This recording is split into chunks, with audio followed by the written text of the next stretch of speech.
You have it all now, King, Cawdor, and Glamis, just as the witches promised. I'm afraid that you played foully for it. Still, it was said not to pass your children. The witches prophesied that it would be my children to take the throne, but they could be wrong, so I digress.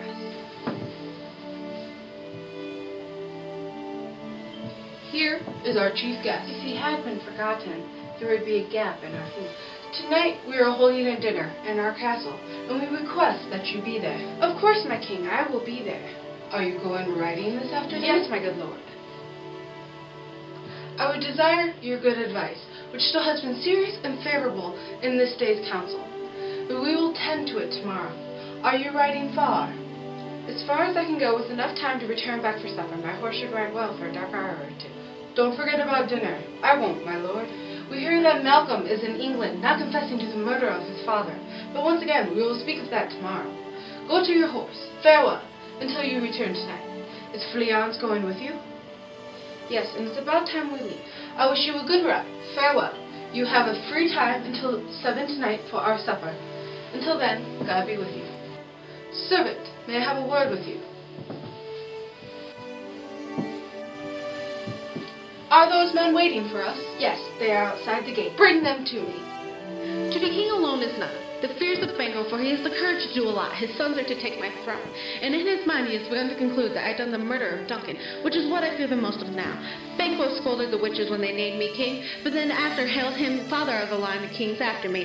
I have no son to take my place, so after I am gone, Banquo's sons will take my throne. I had done the work for them to grace my throne. I had made them king after I killed Duncan myself. I refuse to see the place of the fate that takes place. I will make my future my way. Who is that? Now go to the door and stay there until we call. Wasn't it yesterday we last spoke? Well then, have you considered what I've asked of you? You know it yourself, it was him who has held you back from promotion. I gave you the proof last time we spoke. How he crossed you, the documents he used, and everything else that may say to a person with half a soul, this is what Banquo did. I did. But now I've even gone further, which is why I've called you to another meeting. Are you able to let this stay off your conscience? Are you believers in the gospel that you would pray for this man and his children, the same man who has led you to death and made your family beggars? Yes, you certainly are. There is a long list that distinguishes the swift, the slow, the subtle, everyone according to gift, which generous nature has given him. And the same is true of men. Now it is in your hands to eliminate him.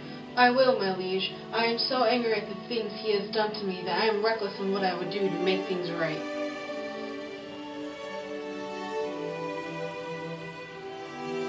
Both of you know he is your enemy. True, my lord. He is mine too, so much so that every minute he lives makes a knot in my stomach. I would do this myself, but my friends are both of ours, and they would only protest against his death. So I see your assistance, that I must hide this from everyone for obvious reasons. We will kill him, my lord. Spirits shine through you. Within the hour, Banquo will be away from the palace, and it would be the perfect time to do it. It must be done tonight, and I mustn't have anything to do with it, so there better not be any holes in your execution. Fleance is with him, so you must banish him as well. Decide amongst yourselves. I will be back in a minute.